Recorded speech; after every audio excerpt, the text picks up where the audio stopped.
Okay, coin problem. So we had 4 different groups with 4 slightly different problems, and the and or refers to the following. In your question, whether it said quarters, dimes, nickels,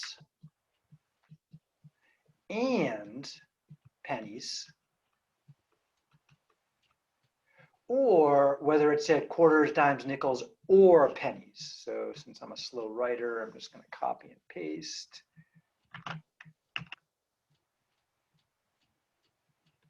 And erase.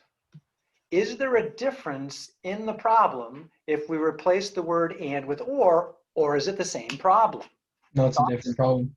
It's a different problem. Okay, so what's the interpretation of having and in there? It's adding a factor, or how you say it. I don't know how to say it. Say that again. It's adding something. It's You don't adding have something. Yeah, and means add, right? But what consequences does it have on the way we can say this could happen? Like, is it possible? So let me see. So who is it? Morwenna, I think, was in most of the problems. Is that right? Yeah, Morwenna was doing this here. Oops, someone's in the chat. Sorry, I forgot to turn my chat on.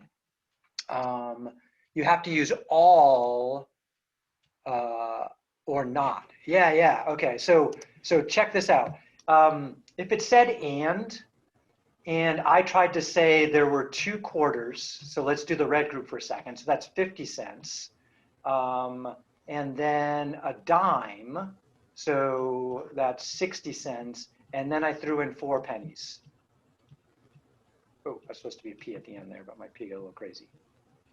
Right? 25 and 25 is 50 plus 10 is 60. So there, this is 64 cents, right? Yeah. Okay. I violate the and though, because what's missing? The nickels. Nickels, yeah. The and means you got to have one of each. Mm-hmm. As far as the or goes, I could have no nickels or no dimes or no quarters, right? So the or means there could be none of each. And so sometimes we have to really read the problems carefully to try and get these little subtle things. So it could be none of each. So there's a lot of different variations on these coin counting problems. And the one I gave you, I'm just going to bring one of them back onto the screen here. Let's pick on the red group. Let's see, Morwenna had 64 cents, quarters, dimes, nickels, and pennies, 9 coins total. She believes 9's the smallest number of quarters, dimes, nickels, and pennies, which means there's got to be one each. And their claim was she was right. Yeah. Right? So let's see. You tried a few different options here. Yeah. To show why she was right. And this one, there's a check by this one. So how does that prove she's right? Does anybody in red want to jump in on that? There's 9 total right there. As she said, the smallest number is 9.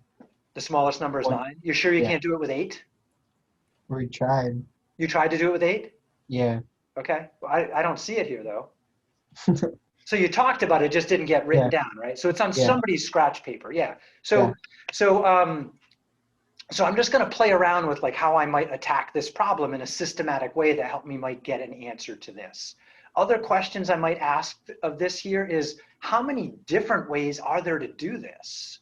Like, forget about the 9 for a second, but let's just 64 coins. So I'm just going to kind of just play around with this problem a little bit, kind of meandering toward the solution. And does any other group want to add something about what they talked about or came up with, if there's something they thought was pretty interesting? You don't have to, but if you want.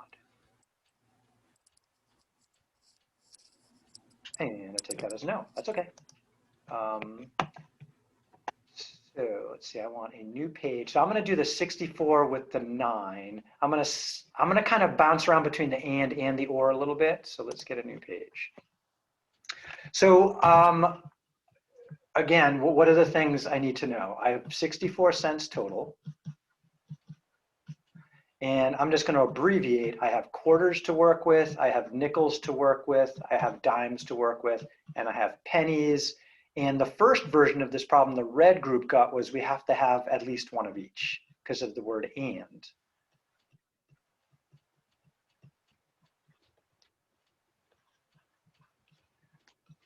put a little question mark on that.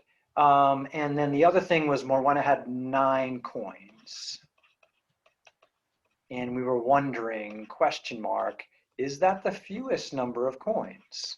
So I'm just going to think about, like, if I went to the store and they said, okay, you have 64 cents change, and I'm the cashier, what I would dish out would be, I would give quarters till I couldn't. I could give 2 quarters, but not 3, right? Because 3 quarters would be 75 cents. So that's 50 cents. So in my head, I'm thinking 64 minus 50 is 14. So I have 14 cents to dish out. Then I would give the person 1 nickel, right? So then I would minus 10. That gives me 4 cents. So this is like getting ready to count back change to make sure you did it right. 4 cents, I need no dimes, but I do have to give 4 pennies, right? So I could give 2 quarters for 25 cents, a dime, 2 quarters for 50 cents, a dime gives me 60 total, and then there's 64. So how many coins is that? 4, 5, 6, 7 coins. So 7 coins, 64 cents. Now, if I was in the other group, so who is the next group? The green group, were you guys next? Where'd my Jamboard go? Jamboard, green group. Blue group, okay, so the blue group had almost the same problem, but the or. And they said she would be wrong because you can do it with 7 coins, 2 quarters, a dime, and 4 pennies. Nice, you guys nailed it, good job. Okay. So this satisfies the blue group's one with the or. So if it was or, you could have none of any coin. But this doesn't satisfy the red group's problem, okay? So the red group's like, can't do that. So let's see, what could you do? Well, can I trade in this nickel for 2? Oh, I wrote these backwards. Darn it, I hate when I do that. Should be dimes then nickels. I wanted them to be in order. Eraser. And if I make a mistake in class and you see it, please say, hey, Parker, I think you made a mistake there because you're confusing the heck out of me. I do make errors like most humans. All humans? No, I can't spell. D for dimes? How about that? And nickels. Okay. 2 quarters, 1 dime, no nickels, 4 pennies. All right. Can I afford to get rid of that dime if I have to use at least 1 of each? Mm-hmm. The answer is no. So my only choice is to trade in this quarter. So if I trade in that quarter, what am I going to trade it for? 2 dimes and a nickel is pretty typical, right? Yeah. So there's already 1 dime. I have to add 2 more. That gives me 3. And a nickel, and I still have the 4 there. So let's double check this adds up. That would be 25, 30, 5, and 4. So if we add that up, 5 and 5 is 10 plus 4. And then we have 1, 2, 3, 4, 5, 6, 64 cents. Yeah, it works out.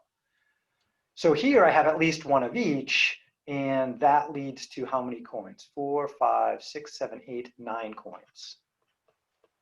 So the and or the or makes a big difference. It means there's a different solution, right? Depending on which way you do it. The question of how many different solutions are there, you have to be really systematic about it. And let's see, do I want to go that route? Yeah, I think I'm going to take this a step farther. Let's bring this to a new page. So I loved that some of the groups drew pictures. So let's go back to Jamboard for a second. Where'd you go, Jamboard? Jamboard. Okay. So some groups wrote out 25, 25, plus 10, plus 60. Very cool. Some drew pictures. Okay. If I had to look at all possibilities, then these sometimes drawn pictures is going to be a little bit much, but I like the abbreviations, right? The quarter, dime, nickel, that's good. The 25, 25, 10, that's a nice abbreviation. No screen there. And then, okay, you guys did the sticky notes. Every group did a little bit different. Okay, cool. So finding a way to keep track of your work is often the hard part. And often you have to mess around with doing that. The first time I started writing this down, I wrote Q, Q, D, P, P, P. That feels a little weird. I think instead of that, I'd rather do what the blue group did and say, okay, we got 25 and 25 and 10, and then we got 1 and 1 and 1 and 1. That's probably better than that right there. And the question is, how much do you want to write to be able to keep track of it, right? So I'll just do that in one different way for now, and I'll probably reinvestigate this next class. Ooh, wrong button. Oh, where'd you go? Because I want to talk about the next problem. How about next page, new page? All right. Oh, by the way, one reason I keep pushing the wrong button is I just switched which whiteboard app I'm using, and my old one had buttons in different places. I'm slowly making the transition. There we go. All right, so 64 cents. Question: how many ways to make change with quarters, dimes, nickels, and pennies? Okay, and what's the catch about and here? Do I have to use one of each or not? Yeah. Got to use one of each with the and, yeah. So I'm just going to make a table showing how many quarters, dimes, nickels, and pennies. So I'm just going to kind of turn this into a table.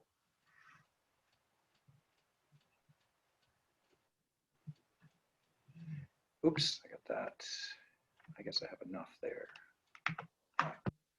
Quarters, dimes, nickels, pennies go at the end. All right. So definitely one way to do this would be the optimal way, which is use the biggest coins first. So I'm just going to make a note to myself. My strategy is use big coins first, because that's the way I was taught to do it when I was a cashier way back in high school. So as a cashier, I would say, okay, I'm going to give you 2 quarters, 50 cents, 1 dime, that's 60 cents. I'm not going to give you any nickels, but I'm going to give you 4 pennies. Okay. But that doesn't meet the and condition, right? So I'm going to write it down just because I'm trying to use this strategy, but I'm just going to cross it out. I'm not going to erase it, I'm just going to cross it out. Okay, so it was a good idea, but it doesn't meet the and. So then I said, all right, I guess I need to get rid of a quarter. And then let me see, 1 quarter equals 2 nickels and 1 dime. So then I'm going to have to bump up the nickels by 2. So that's going to give me 3, and bump up the dime. Why did I keep doing that backwards? Let's see. Oh, no, that's right. 2 nickels, dimes. Sometimes I get confused between nickels and dimes. Don't ask me why. Yeah, 1 nickel and 4 pennies. I got that right. There's the extra 25 cents. And so there's 25, 35, 45, 55, 64. Okay, so that looks like one solution. Am I using one of each? Yes. Yeah. Do I have 64 cents? Yep. Yeah. Okay. Now I want to see if there's any other ways, right? I want to know how many ways there are. Okay. Can I afford to trade in any quarters? Can I get rid of this 1 quarter and trade it for 2 dimes and nickel? No. The answer is no, because I have to have at least 1, right? So I got to remind myself, because I'm going to screw it up if I don't, at least 1 of each. And again, problem solving strategy I talked about is write a lot of stuff down and then try and summarize it after. Okay, so I'm stuck with 1 quarter, so I'm going to write that down. Could I afford to trade in a nickel? Answer is yeah, I don't need 3. Couldn't I get away with, or sorry, dimes. Sorry, I keep screwing up dimes and nickels. I can get rid of a dime, right, and drop down the 2. Yeah. Okay, what do I do with that dime though?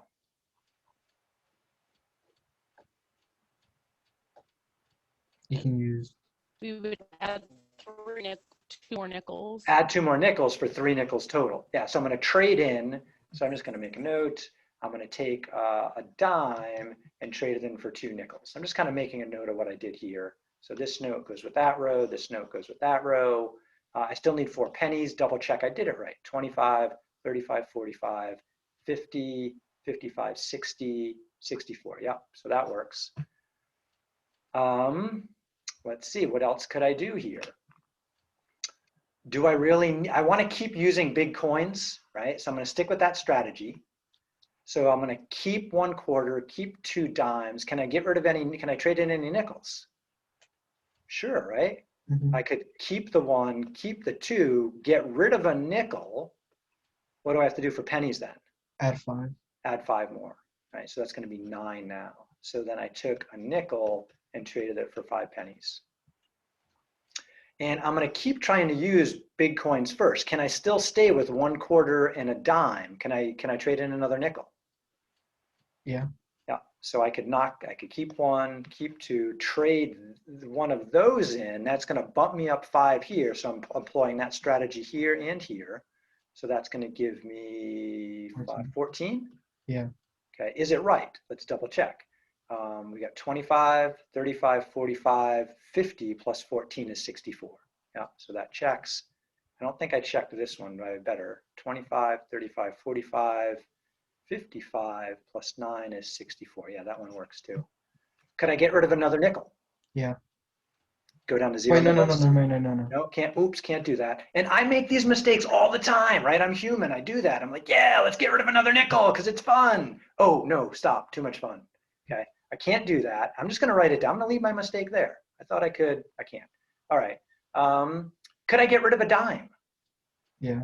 Yeah. Okay. So now here, I'm just going to kind of make a note. I kind of separated strategies right there and started dropping nickels, right? So I dropped the dime and then I started dropping nickels. So now I'm backing up for a sec. I'm sticking with a quarter. Then I'm going to do 1 dime. So what's that? 25, 35. How many Yeah. nickels can I afford to give out? None. I got to give some, right? I'm up to 35 cents here, right? Yeah. I want to work my way up to 64. How many nickels should I use? 3. 3? Yeah. Okay, so what does that give me? 25, 35, 40, 45, 50. Could I Plus give them more nickels?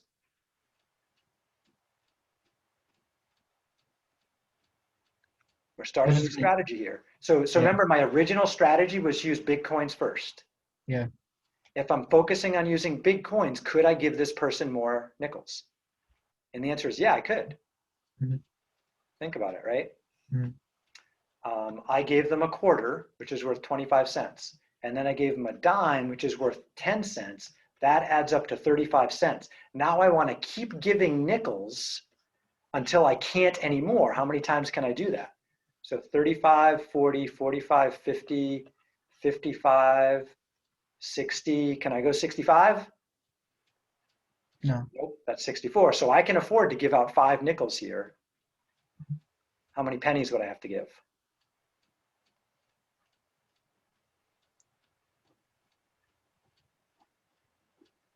Somebody help me out. It'd just be 4. 4 pennies, yeah. Okay. So I got a couple strategies going on, right? I'm trying to, my overall strategy here was I'm thinking about being a cashier. I'm using the biggest coins first. And I have 1 quarter, make believe I only have 1 dime in my till, but I got tons of nickels. I'm going to keep giving them nickels till I can't, because would you be happy if somebody gave you 34 pennies? I would be very unhappy with the cashier if they had dimes and they give me 34 pennies, or if they had nickels and they give me 34 pennies, right? How often do we use pennies these days? All right, so I think, does this fit my description? This adds up to 64 cents. I'm using at least 1 of each. Can I afford to get rid of any more quarters? No. Can I afford to get rid of any more dimes? Nope. Can I afford to get rid of any more nickels? Mm-hmm. Yeah. So then what I would do is kind of like what I did over here where I went 3, 2, 1. I'm going to go 4, 3, 2, 1. The whole time holding on to a quarter and a dime to maintain the full amount.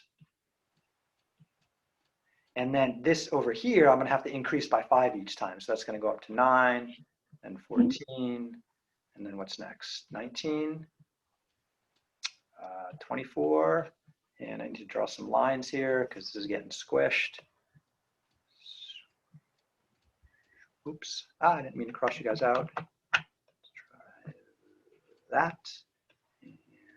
And that should be an answer. And that should be an answer. And that should be an answer. So let's double check like this one right here. So this would be 25 plus 10 is 35, plus another 10 is 45. What's 45 plus 19? 64. All right, so that one checks. So as I trade in these nickels, I have to jump the pennies by 5 each. Okay. So what was my system here again? Well, my main system to try and keep track of this was, okay, use the biggest coins first whenever you can. And then I started doing these trade to find other options. So do you remember the guess and, that's supposed to say 2, remember the guess and check strategy from the book? Yeah. You can't just randomly guess and check. You have to have some system. If you don't have a system, then how do you know if you missed something, right? You don't. So usually I start randomly doing things, and then I say, is there a better way to do this so I can make sure I didn't miss anything, okay? Is this a problem that I should redo again to try and make sure I'm doing it right? And the answer is yeah. I think I have the solution. I think I found 1, 2, 3, actually use the highlighter to check. Highlighter, 1, 2, 3, 4, that didn't work. 5, 6, 7, 8. I think I found 9 different ways to make change for 64 cents if you have to use one of each. So I'll show that again later. I have a video that shows, I think 54 cents on the YouTube playlist. If you haven't checked it out already, something you might want to try. All right, so we got to finish things up here. I just want to talk about the activity, and it looks like you're going to have to start that on your own, and then we'll talk about it some more next time. It's going to be activity 1-1, and it down. I'm using red. Green and red, but you can use any 2 colors you want to do this. And I show an example of this. Now, I have to get that right, I think so. I'm right, left challenged. And the red pegs to the left, I think that's correct. You can move 1 peg at a time only, so that constitutes a move, only if there's an open hole. Or you can jump, like this red one right here, can jump that green one to get to that open spot. And green can only move to the right. Okay, and I have a hint down here about that. The question is, for these 4 green and 3 red, what is the fewest number of moves needed to get the green pegs to the right and the red pegs to the left? I only had 2 of each color. How many moves does it take? And then build your way up to 4 to see if there's a pattern. Now, I often also have this app here. Now, sorry, the app came with blue and red. I don't have control over that. And I can control the number of pegs on there, okay? So I think the way it works is if I jump into moves again, my moves were blue, red, blue. So my recommendation would be on a piece of paper to keep track of your moves. Either write down what color you moved or write down what direction you moved. Call from my office. So if you open up your and what you're doing here, and they give you some hints here about how to keep track of what you're doing. Okay, so I highly recommend checking out this page in the book, in your print book. Let's see where to go. Here. So why, kind of like I did when I was trying to solve this coin problem, okay? I was trying to make note of what I was doing. Now, I would not turn this piece of paper into my teacher. It is a mess. I need to write out some sentences. I need to clean up this table a little bit. I need to explain my strategy a little bit better and how I was checking it, okay? So this is my scratch work, right? I would write this up on another piece of paper before turning it in. And I wrote down here that I want this due by, where did it go? Activity, by the 30th, but chances are I'm going to extend it and give people more time because this is a tough problem. So your goal is to read the section if you haven't already and do the quiz about the reading, which is just tell me what the main topics are and a summary of each of those main ideas, like a sentence each. Work on the homework. Get as much of that done as you can. If you can always apply a late pass to the homework. This don't apply a late pass to. If we need to, I will extend it for you. And the main question is this one right here, based on the original 4-on-4 pegs. My suggestion is you try solving a simpler problem first, and you have the book page to look at for tips. You have this app to play with for help. And if you make a wrong move, I showed this last class, the app lets you know. Like it won't let me move that blue one because there's nowhere for it to move, because which way can the blue move? Only to the right. So they're using blue where I have green up there. Sorry about the color difference. But if you make a mistake, then eventually this thing will tell you, ah, darn it, didn't do it in the right number of moves. Okay? So there's a pattern to it, and you got to get the pattern down. Once you get it down and you write it down on paper, it's not that bad. But getting there's a fair amount of work. Okay, so y'all got a lot of work to do.